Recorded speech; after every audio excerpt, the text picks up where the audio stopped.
ಮಂತ್ರಪಾಶಪರಂ ದಿವ್ಯಾರ್ಭಕಾಕೃತಿಂ ಶಿಖಾಬಂಧತ್ರಯೋ ವೇದಂ ಲಕ್ಷ್ಮೀ ಮಧ್ವಕರಾಂಚಿತಂ ಆನಂದತೀರ್ಥವರದೆ ಧಾರವಾರಣ್ಯಪಾವಕೆ ಜ್ಞಾನದಾಯಿನಿ ಸರ್ವೇಶೇ ಶ್ರೀನಿವಾಸೇಶ್ವರ ಮೇ ನಮಃ. ಉತ್ತಮೋ ಹನುಮಾನ್ ನಾಮ ದ್ವಿತೀಯೋ ಭೀಮಯೇವ ಚ ಪೂರ್ಣಪ್ರಜ್ಞಾಃ ತೃತೀಯಸ್ತು ಭಗವತ್ಕಾರ್ಯಸಾಧಕಃ. ಗೋಪೀಯಪ್ರಸಾದೇನ ಮುಕುಂದಶಯನಾಯತೆ ರಾಜರಾಜಾಯತೆ ದಿಕ್ತಾಃ ರಾಘವೇಂದ್ರಂ ತಮಾಶ್ರೇ.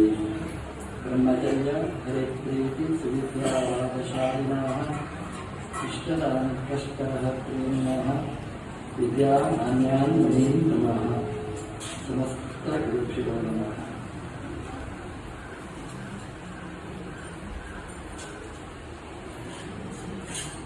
ಇವತ್ತು ಒಳ್ಳೆಯ ದಿನ. ನಮ್ಮ ಅನುಸಂಧಾನದಲ್ಲಿ ದಿನನೂ ಒಳ್ಳೆಯ ದಿನನೇ. ನಾವು ಸಂಕಲ್ಪ ಮಾಡುವಾಗ ಹಾಗೇನೇ ಹೇಳ್ತೇವೆ. ನಾವು ಶುಭ ತಿಥಿ, ಶುಭವಾರ, ಅದು ಬನ್ನಿ ವೃತ್ತಿಗೆ ಇರಲಿ, ಯಾವುದೇ ದಿನ ಇರಲಿ, ನಾವು ಶುಭ ತಿಥಿ ಶುಭವಾರ ಅಂತ ನಾವು ಹೇಳ್ತೇವೆ. ಆದರೂ ಇವತ್ತು ವಿಶೇಷವಾಗಿ ಶುಭವಾದ ತಿಥಿ. ಯಾಕೆ ಅಂತಂದ್ರೆ ಇವತ್ತು ಮಹಾಲಯ ಅಮಾವಾಸ್ಯೆ, ಒಳ್ಳೆಯ ದಿನ, ಒಳ್ಳೆಯ ಪರ್ವಕಾಲ. ಇವತ್ತು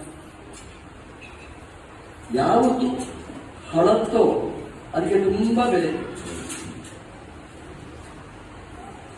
ಈ ಸ್ಟ್ಯಾಂಪ್ ಕಲೆಕ್ಟ್ ಮಾಡ್ತಾರೆ, ಹಳೆಯ ಸ್ಟ್ಯಾಂಪ್ಗಳನ್ನು ಕಲೆಕ್ಟ್ ಮಾಡಿ ಅದನ್ನು ಕೂಡಿಸ್ತಾರೆ. ತುಂಬಾ ತುಂಬಾ ತುಂಬಾ ಅದಕ್ಕೆ ಬೆಲೆ ಜಾಸ್ತಿ.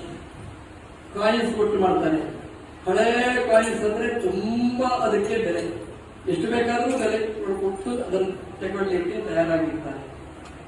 ಹಾಗೆಯೇ ಯಾವುದು ಹಣತ್ತೋ ಅದಕ್ಕೆ ತುಂಬಾ ಬೆಲೆ. ಗೋಲ್ಡ್ ಇಸ್ ಗೋಲ್ಡ್ ಅಂತ ಹೇಳ್ತಾರೆ.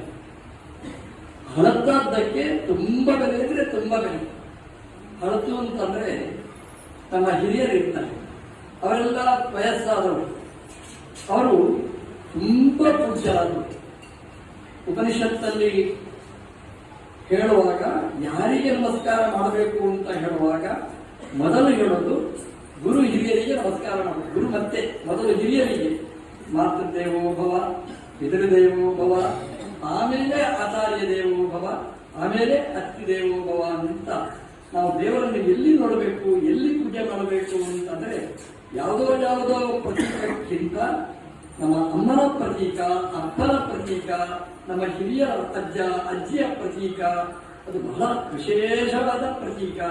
ಅಲ್ಲಿ ಪೂಜೆ ಮಾಡಿ ಒಬ್ಬ ಗುರುಕುಲದಲ್ಲಿ ಅಧ್ಯಯನ ಮಾಡಿ ಅವರಿಗೆ ಕ್ವಾಲಿಫಿಕೇಶನ್ ಆಗಿ ಅವರನ್ನು ಕಳುಹಿಸಿಕೊಡುವಾಗ ಅವರಿಗೆ ಮಾಡುವ ಉಪದೇಶ ಇದೆ. ಹಿರಿಯರನ್ನು ಮರಿಬೇಡ. ತಂದೆ ತಾಯಿ ಅಜ್ಜ ಅಜ್ಜಿ ಅವರನ್ನು ಎಂದೂ ಮರಿಬೇಡ. ಅವರನ್ನು ಸ್ಮರಣೆ ಮಾಡು. ಬೆಳಿಗ್ಗೆ ಎದ್ದ ತಕ್ಷಣ ನಮಸ್ಕಾರ ಮಾಡು. ದೇವರಲ್ಲಿ ವಿಶೇಷವಾಗಿ ಸನ್ನಿಹಿತರಾಗಿರ್ತಾರೆ ಅಂತ ನಮ್ಮಲ್ಲಿ ಹೇಳ್ತಾರೆ. ನಮ್ಮಲ್ಲಿ ನೋಡಿ, ಸಂಸ್ಕೃತ ಭಾಷೆಯಲ್ಲಿ ಹಳತ್ತು ಅಂತ ನಾವು ಶಬ್ದ ಪ್ರಯೋಗ ಮಾಡೋದಿಲ್ಲ. ಯಾಕಂದ್ರೆ ಹಳತ್ತು ಅಂದ್ರೆ ತೆಗೆದು ಬಿಸಾಡ್ತೇವೆ ನಾವು. ಅದಕ್ಕೆ ನಮ್ಮಲ್ಲಿ ಹೇಳೋದು ವೃದ್ಧರು ಅಂತ ನಾವು ಕರೀತೇವೆ. ವಾರ್ಧಕ ಅಂತ ಹೇಳ್ತಾರೆ. ವೃದ್ಧಿ ಅಂತಂದ್ರೆ ವೃದ್ಧಿ ಉಳ್ಳವರು, ಸಮೃದ್ಧಿ ಉಳ್ಳವರು ಅಂತ. ದೇಹ ಅನ್ನುವಂತಹದ್ದು ಅದು ಜರಾಗ್ರಸ್ತ ಆದರೂ ಅವರ ಸಾಧನೆ ತುಂಬಾ ದೊಡ್ಡದಿರ್ತದೆ. ಈ ಶರೀರ ಕೊಟ್ಟಿರ್ತಾರೆ, ವಿದ್ಯೆಯನ್ನು ಕೊಟ್ಟಿರ್ತಾರೆ, ಜೀವನವನ್ನು ಕಲ್ಪಿಸಿ ಕೊಟ್ಟಿದ್ದಾರೆ. ಅದೆಲ್ಲವನ್ನು ನಾವು ನೆನಪಿಸಿಕೊಂಡ್ರೆ ಆ ವೃದ್ಧರು ಮಾಡಿರ್ತಕ್ಕಂಥದ್ದು ದೊಡ್ಡ ವೃದ್ಧಿ. ನಮ್ಮ ಪಾಲಿಗೆ ವೃದ್ಧಿ ಯಾವುದು ಅಂತಂದ್ರೆ ನಮ್ಮ ಹಿರಿಯರು. ಅದನ್ನು ನಾವು ಮರೆಯಬಾರದು. ವೃದ್ಧರ ಮೂಲಕ ನಾವು ಭಗವಂತನ ಆರಾಧನೆ ಮಾಡಬೇಕು. ಹರಿವಂಶಾದಿ ಶಾಸ್ತ್ರ ಗ್ರಂಥಗಳಲ್ಲಿ ಈ ಶ್ರಾದ್ದದ ಬಗ್ಗೆ ತುಂಬಾ ಮಹತ್ವವನ್ನು ನೀಡಿದ್ದಾರೆ. ಸಾಮಾನ್ಯವಾಗಿ ನಮಗೆ ಹೇಗೆ ಅಂತಂದ್ರೆ ಶ್ರಾದ್ದ ಅಂದ್ರೆ ಎಲರ್ಜಿ. ತುಂಬಾ ಜನ ಹೇಳೋದು ಕೇಳಿದ್ದೇನೆ. ಮನದ ಬಂದು ಕೇಳ್ತಾರೆ ಪ್ರಶ್ನೆ, ಸ್ವಾಮಿ ನಾವು ಬದಲಿಗೆ ಹೋಗಿ ಬಂದಿದ್ದೇವೆ, ಅಲ್ಲಿ ಬದಲಿಯಲ್ಲಿ ಶ್ರಾದ್ದ ಮಾಡಿದ್ದೇವೆ, ಇನ್ನು ಶ್ರಾದ್ದ ಮಾಡೋದು ಬೇಡ ಅಲ್ವಾ? ಅವರದೇ ತೀರ್ಮಾನ. ಯಾರೋ ನಮಗೆ ಹೇಳಿದ್ದಾರೆ ಅನ್ನೋದೆಲ್ಲ ನೆನಪುಳಿತದೆ ನೋಡಿ. ಬದಲಿಯಲ್ಲಿ ಹೋದ್ರೆ ಶ್ರಾದ್ದ ಮಾಡಿದರೆ ಮತ್ತೆ ಅಪ್ಪ ಮನೆಗೆ ಶ್ರಾದ್ದ ಮಾಡಬೇಕಾಗಿಲ್ಲ. ಇದು ನೆನಪುಳಿತು. ಯಾವುದು ಬೇಡ ಇಷ್ಟ ಇಲ್ಲ, ಅದೆಲ್ಲ ನೆನಪುಳಿತದೆ. ಬದರಿಯಲ್ಲಿ ಶ್ರಾದ್ದ ಮಾಡಬೇಕು ಅನ್ನೋದನ್ನದು ಹೇಳುತ್ತೆ ಹೊರತು ಬದರಿಯಲ್ಲಿ ಶ್ರಾದ್ದ ಮಾಡಿದ್ರೆ ಬೇರೆಲ್ಲಿಯೂ ಶ್ರಾದ್ದ ಮಾಡುವುದು ಬೇಡ ಅನ್ನೋ ವಾಕ್ಯ ಇಲ್ಲ ಅಂತೇನೂ ಅಲ್ಲ. ಅದಕ್ಕೆ ಅರ್ಥ ಏನು ಅಂತಂದ್ರೆ ಬದರಿಯಲ್ಲಿ ಶ್ರಾದ್ದ ಮಾಡಿ ಅದು ಪ್ರಶಸ್ತ ಅಷ್ಟೇ ಅರ್ಥ ಹೊರತು ಬದರಿಯಲ್ಲಿ ಮಾಡಿದ್ರೆ ಬೇರೆ ಕಡೆ ಮಾಡುವುದು ಬೇಡ ಬಿಡಬೇಕು ಅಂತ ಅದಕ್ಕೆ ಅರ್ಥ ಅಲ್ಲ. ಒಂದು ಎಷ್ಟೋ ಕಷ್ಟಪಟ್ಟುಕೊಂಡು ಹೋಗಿ ಬದರಿಯಲ್ಲಿ ಒಂದರ ಪಿಂಡ ಪ್ರದಾನ ಮಾಡಿದರೆ ರಗಳೆ ಮುಗಿಯಿತು ಹಾಗೆ ಚಿಂತನೆ ಮಾಡಬೇಡಿ. ದೇಹದಲ್ಲಿ ಎಷ್ಟು ಶಕ್ತಿ ಇದೆ ಅಲ್ಲಿವರೆಗೆ ಹಿರಿಯರ ಸೇವೆ ನಾವು ಮಾಡಬೇಕಾದ್ದು. ಅದಕ್ಕೆ ಹೆಸರೇ ಪಿಂಡ ಪ್ರದಾನ ಅಂತ. ಪಿಂಡ ಅಂದ್ರೆ ಈ ಶರೀರಕ್ಕೆ ಪಿಂಡ ಅಂತ ಹೆಸರು. ಈ ಬ್ರಹ್ಮಾಂಡ ಪಿಂಡಾಂಡ ಅಂತ ಹೇಳುವಾಗ ಈ ಶರೀರವನ್ನು ಪಿಂಡಾಂಡ ಅಂತ ಕರೀತಾರೆ. ಪಿಂಡ ಅಂದ್ರೆ ಈ ಶರೀರ. ಈ ಶರೀರವನ್ನು ಕೊಟ್ಟ ನಮ್ಮ ಹಿರಿಯರಿಗೆ ನಾವು ಏನು ಕೊಡಬೇಕು ಅಂತಂದ್ರೆ ಏನು ಕೊಡಬೇಕು ಅಂತ ಅಲ್ಲ, ಎಲ್ಲವನ್ನೂ ಕೊಡಬೇಕು. ಎಲ್ಲ ಅಂದ್ರೆ ಈ ಪಿಂಡ, ಈ ಶರೀರವನ್ನೇ ನಾವು ಅರ್ಪಣೆ ಮಾಡಬೇಕಾದ್ದು. ಆ ಶರೀರವನ್ನೇ ಸಮರ್ಪಣೆ ಮಾಡಬೇಕು. ಅದಕ್ಕಿಂತ ದೊಡ್ಡದು ಏನಿದೆ ಕಾಣಿಕೆ? ಅದನ್ನೇ ನೀವು ಕೊಟ್ಟದ್ದು ಕಾಣಿಕೆ, ಇದು ನಿಮಗೆ ಅಂತ ನಾವು ಅರ್ಪಣೆ ಮಾಡಬೇಕಂತೆ. ಅದು ದೊಡ್ಡ ಕಾಣಿಕೆ ಅಂತ. ಹಾಗಾಗಿ ಪಿಂಡ ಪ್ರದಾನ ಅಂತಂದ್ರೆ ನಾವು ಒಂದಿಷ್ಟು ಅನ್ನ ತಂದು ಅದನ್ನು ಇಟ್ಟ ಕೂಡಲೇ ನಾನು ಪಿಂಡ ದಾನ ಮಾಡಿದ್ದೇನೆ, ಅಪ್ಪ ಅಮ್ಮನ ಋಣ ಮುಗಿಯಿತು ಅಂತ ಖುಷಿ ಪಡುವುದಲ್ಲ.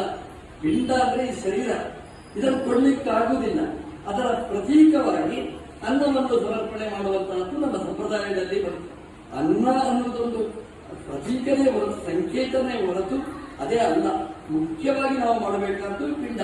ಹಾಗಾಗಿ ನಮ್ಮಲ್ಲಿ ಏನಿದೆ ಅಂತಂದ್ರೆ ದೇವರ ಪೂಜೆ ನಮ್ಮ ಆಚಾರ ಹತ್ರ ಮಾಡಿಸುವುದು, ಹಾಗೆ ಶ್ರಾದ್ದ ನಮ್ಮ ಆಚಾರ ಹತ್ರ ಮಾಡುವುದು ಪುಣ್ಯಕ್ಕೆ ಬರಲಿಲ್ಲ ಇಲ್ಲಿವರೆಗೆ. ಯಾವಾಗ ಬರುತ್ತೆ ಅಂತ ಗೊತ್ತಿಲ್ಲ ನಮಗೆ. ಹಾಗಾಗಿ ನಾವು ನಮ್ಮ ಈ ಶ್ರಾದ್ದ ಎಷ್ಟೇ ಕಷ್ಟ ಆಗಿರಲಿ ಬೆವರು ಸುರಿಸಿ ನಾವು ಅದನ್ನು ಮಾಡಬೇಕಾದ್ದು ನಮ್ಮ ಕರ್ತವ್ಯದಲ್ಲಿ ಸೇರಿ. ಭಾಗವತದಲ್ಲಿ ಒಂದು ಮಾತಿದೆ. ಭಾಗವತದಲ್ಲಿ ಪ್ರಹ್ಲಾದರಾಜರ ಹತ್ರ ನರಸಿಂಹದೇವರು ಪ್ರತ್ಯಕ್ಷ ಆದಾಗ ಕೇಳ್ತಾರೆ, ನಿಮ್ಗೆ ಏನ್ ಬೇಕು ಅಂತ ಕೇಳ್ತಾರೆ. ಪ್ರಹ್ಲಾದರಾಜರು ಹೇಳ್ತಾರೆ, ದೇವರೇ ನೀವೇ ಹೀಗೆ ಹೇಳ್ತಾರ ಅಂತ. ಯಾಕೆ ಅಂತಂದ್ರೆ ದೊಡ್ಡವರು ಸಿಕ್ಕಿದಾಗ ಇದು ಬೇಕು ಅಂತ ನಾವು ಬೇಡಬಾರದಂತೆ. ನಮ್ಗೆ ಏನು ಬೇಕೋ ಅವರಿಗೆ ಗೊತ್ತಿದೆ, ಅದನ್ನು ನಮಗೆ ಕರುಣಿಸ್ತಾರೆ. ನರಸಿಂಹದೇವರೇ ನೀವೇ ನನಗೆ ಹೇಳಿಕೊಟ್ಟದ್ದು, ನಾವು ಬೇಡಬಾರದು, ದೇವರ ಹತ್ರನೂ ನಾವು ಏನು ಬೇಡಬಾರದು, ನಮಗೇನು ಬೇಕೋ ಅದನ್ನು ಕೊಡ್ತಾರೆ ಅಂತ. ಈಗ ನೀವೇ ನರಸಿಂಹದೇವರೇ ನೀವೇ ಇದನ್ನು ಏನು ಬೇಕು ಪ್ರಹ್ಲಾದ ಅಂತ ನೀವು ಆಸೆ ಹುಟ್ಟಿಸುವುದು ಎಷ್ಟು ನ್ಯಾಯ ಅಂತ. ನರಸಿಂಹದೇವರಿಗೆ ಮುಜುಗರ ಆಯ್ತಂತೆ.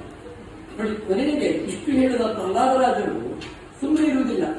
ಏನ್ ಹೇಳ್ತಾರೆ ಅಂತಂದ್ರೆ, ನರಸಿಂಹದೇವರೇ ಎಲ್ಲಿ ಆಶೀಷ ನೀವು ವರ ಕೊಡಬೇಕು ಅಂತಿದ್ರೆ ಏನು ಕೊಡಬೇಕು ನೀನು? ಶ್ರೀ ಸಪ್ತ ಜನ್ಮವಿಹಿ ಮೇ ಪಿತರ ಉಯೇರನ್ ಅಂತ ಹೇಳ್ತಾರೆ. ನೀವು ವರ ಕೊಡಬೇಕು ಅಂತಿದ್ರೆ ಈ ವರ ಕೊಡು. ಅದೇನು ವರ ಅಂದ್ರೆ ತ್ರಿಸಪ್ತ. ತ್ರಿಸಪ್ತ ಅಂದ್ರೆ 3 × 7 ಅಂದ್ರೆ 21 ನಮ್ಮ ತಲೆಮಾರು ಅವರು ತಪ್ಪು ಮಾಡಿರ್ತಾರೆ, ಅವರನ್ನು ಕ್ಷಮಿಸಿಬಿಡು, ಅವರನ್ನು ಉದ್ಧಾರ ಮಾಡು. ಪಿತಾಮೇ ತೂಯೇತ ದುರಂತ ದುಸ್ತರಾದ ಅಗಾತಿ. ಆ ಪ್ರಹ್ಲಾದ ಹೇಳ್ತಾನೆ, ನನ್ನ ಅಪ್ಪ ತಪ್ಪು ಮಾಡಲಿಲ್ಲ ಅಂತ ನಾನು ಹೇಳುವುದಲ್ಲ. ಯಾಕಂದ್ರೆ ತ್ವಯಿ ಭಗವಾನ್ ನಿನ್ನಲ್ಲಿಯೇ ಅಪರಾಧ ಮಾಡಿದ್ದಾನೆ. ಹಾಗಾಗಿ ನಿನ್ನ ಭಕ್ತ ನನ್ನ ಅಪರಾಧ ಮಾಡಿದ ಅಂತ ನಿನಗೂ ವ್ಯಥೆ ಇದೆ. ಆದರೆ ನನ್ನ ಅಪ್ಪ ಮಾಡಿದ ತಪ್ಪಿದೆ, ಅದನ್ನು ಕ್ಷಮಿಸುವುದು ಅಂತ ಪ್ರಹ್ಲಾದರಾಜರು ನರಸಿಂಹದೇವರ ಹತ್ರ ಹೇಳ್ತಾರೆ. ಅಪ್ಪ ತಪ್ಪು ಮಾಡಿದ್ರು ಸಾಮಾನ್ಯವಾಗಿ ನಾವು ದೇವರ ಹತ್ರ ಏನು ಕೇಳಬೇಕಾಗಿತ್ತು? ನನ್ನ ಅಪ್ಪ ಅನ್ಯಾಯ ಮಾಡಿದ್ದಾನೆ, ನೀನು ಮಾಡಿದ್ದು ಸರಿ, ಅವರಿಗೆ ಹಿಂಗೆ ಮಾಡುವಂತ ಹೇಳಿಲ್ಲ. ಏನ್ ಹೇಳ್ತಾರೆ ಅಂದ್ರೆ, ನನ್ನ ಅಪ್ಪ ತಪ್ಪು ಮಾಡಿದ, ಅವರ ಪರವಾಗಿ ನಾನು ಕ್ಷಮೆ ಯಾಚನೆ ಮಾಡ್ತೇನೆ, ಅಪ್ಪನನ್ನು ಕ್ಷಮಿಸು. ಅಪ್ಪ ಮಾತ್ರ ಅಲ್ಲ, ನಮ್ಮ 21 ತಲೆಮಾರು ಅದನ್ನು ನೀನು ಕ್ಷಮಿಸಿ ಬಿಡು ಅಂತ ಹೇಳ್ತಾರೆ. ಇಲ್ಲಿ ಒಂದು ಗಮನಿಸಬೇಕಾದ ಅಂಶ, 21 ತಲೆಮಾರು ಇಲ್ಲ ಹಿರಣ್ಯಕಶಿಪುವಿನಿಂದ. ಯಾಕೆ ಹಿರಣ್ಯಕಶಿಪುವಿನ ಅಪ್ಪ ಕಶ್ಯಪ, ಅವನ ಅಪ್ಪ ಮರೀಚಿ, ಅವರ ಅಪ್ಪ ಬ್ರಹ್ಮದೇವರು, ಲೆಕ್ಕ ಮಾಡಿ ಎಷ್ಟಾಯಿತು ತಲೆ. ಹಾಗಾಗಿ ಸಿಗುದಿಲ್ಲ. ಅದಕ್ಕೆ ಏನು ವ್ಯಾಖ್ಯಾನ ಮಾಡಿದ್ದಾರೆ ಅಂತಂದ್ರೆ 21 ಅಂದ್ರೆ ಬೇರೆ ಬೇರೆ ಜನ್ಮದಲ್ಲಿ ನಮಗೆ 21 ಮಂದಿ ಅಪ್ಪ ಅಮ್ಮಂದಿರಿದ್ರೆ ಅವರಿಗೆ ಸದ್ಗತಿಯಾಗಲಿ ಅಂತ ಅದಕ್ಕೆ ವ್ಯಾಖ್ಯಾನ. ನನಗೆ ಗಮನಿಸಬೇಕಾದ ಒಂದು ಅಂಶ ಏನು ಅಂತಂದ್ರೆ, ನನಗೆ ಏನೂ ಬೇಡುವುದಿಲ್ಲ ಅಂತ ಹೇಳಿದ ಪ್ರಹ್ಲಾದರಾಜರು ನಮ್ಮ ತಂದೆ, ಅಜ್ಜ, ಮುತ್ತಾತ ಅವರನ್ನು ಕ್ಷಮಿಸು, ಅವರನ್ನು ಉದ್ಧಾರ ಮಾಡು, ಅವರ ಪಾಪದಿಂದ ಅವರನ್ನು ದಾಟಿಸು ಅಂತ ಹೇಳ್ತಾರಲ್ಲ. ಇದು ನಿಷ್ಕಾಮ ಕರ್ಮಕ್ಕೆ ವಿರೋಧ ಬರಲಿಲ್ವಾ? ಭಾಗವತ ಹೇಳುತ್ತೆ, ಇದು ನಿಷ್ಕಾಮ ಕರ್ಮ ನಿಷ್ಕಾಮ ಕರ್ಮನೇ ಇದು ಸಕಾಮ ಕರ್ಮ ಅಲ್ಲ.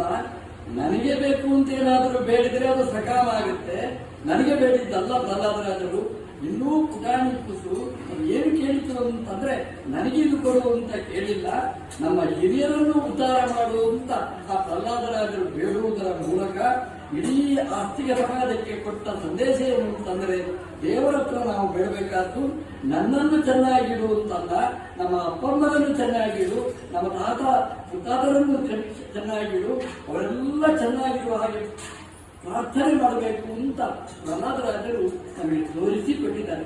ಇದು ಸಕಾಮ ಕರ್ಮ ಅಲ್ಲ, ಇದು ನಿಷ್ಕಾಮ ಕರ್ಮ ಅನ್ನೋದನ್ನು ನಾವು ಗಮನಿಸಬೇಕಾದ್ದು.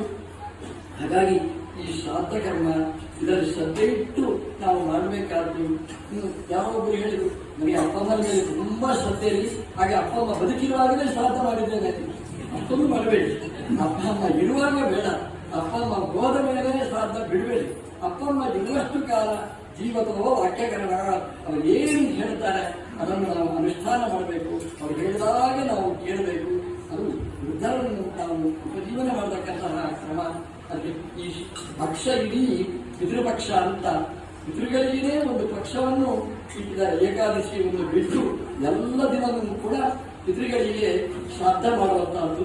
ಅದಕ್ಕೆ ಮಹಾಲಯ ಅಂತ ಹೇಳ್ತಾರೆ.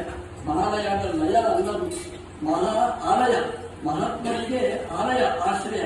ಆ ಬೈಲಿಸಿನಲ್ಲಿ ನಮ್ಮ ಎಲ್ಲ ಪಿತೃಗಳು ಬಂದು ಕೂಡ್ತಾರೆ. ಆ ಪಿತೃದೇವತೆಗಳನ್ನು ನಾವು ಆರಾಧನೆ ಮಾಡಲಿಕ್ಕೆ ಇರತಕ್ಕಂತಹದ್ದು ಆ ಮಹಾಲಯದ ಈ ಪಕ್ಷದಲ್ಲಿ.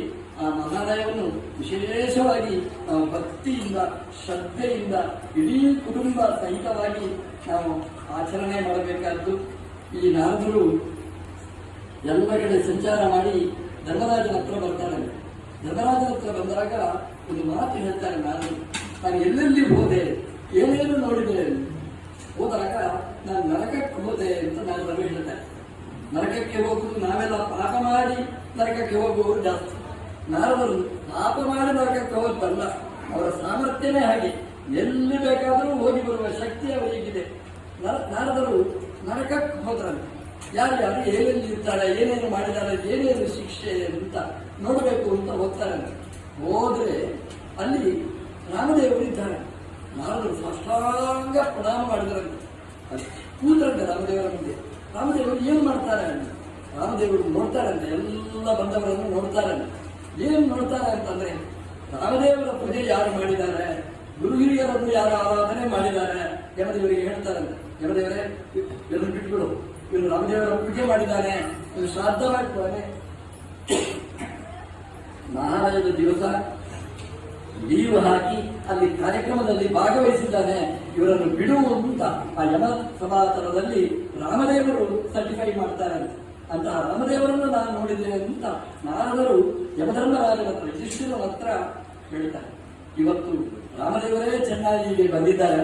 ಈ ಪಿತೃಪಕ್ಷದ ಕೊನೆಯ ಘಟ್ಟದಲ್ಲಿ ಯಾರ್ಯಾರು ಶ್ರಾದ್ದದಲ್ಲಿ ಭಾಗವಹಿಸಿದ್ದಾರೆ, ಮಹಾಲಯದಲ್ಲಿ ಭಾಗವಹಿಸಿದ್ದಾರೆ, ಆ ಶ್ರಾದ್ದಗಳನ್ನು ಇವತ್ತು ಶ್ರದ್ಧೆಯಿಂದ ಮಾಡಿದ್ದಾರೆ.